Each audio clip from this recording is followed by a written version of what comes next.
Adobe Gossip is my angel. That's what he is.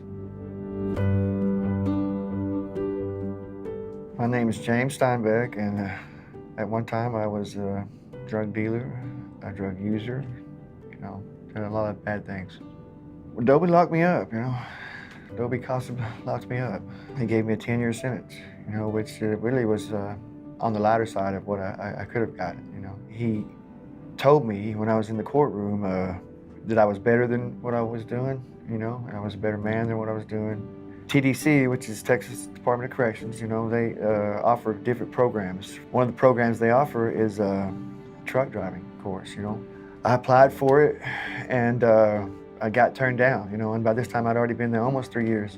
And so I reapplied, and about 30 days after I reapplied for truck driving school, I had made parole.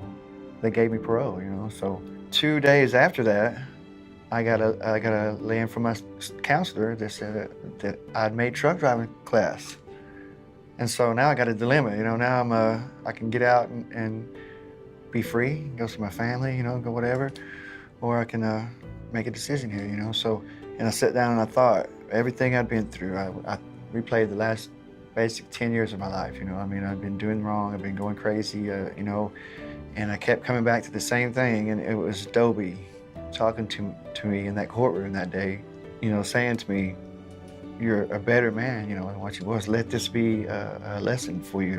Make this work for you, So the next day, I went back to my parole counselor, and I told her I want to turn down parole, and she was stunned, She was like, people don't turn down parole, I turned down my parole so I can go to truck driving school, so I'm gonna have to stay 2 more years now in prison. And then was just about to start my job driving for TDC, and I got another lay-in for parole, So now I'm clueless, I go to parole that next day, and they gave me parole. They released me in 30 days. And the parole lady said, sorry.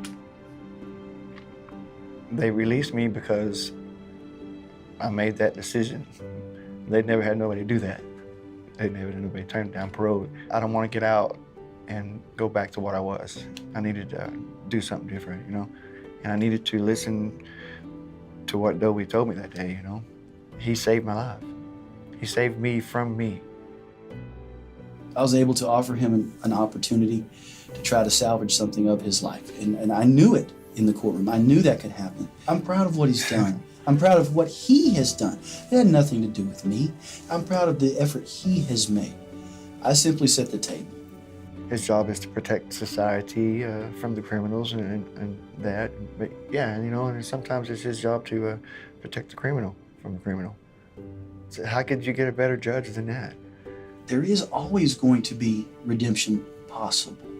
And hopefully I can provide a doorway. That's what I want to see out of a judge. That's what I want to do.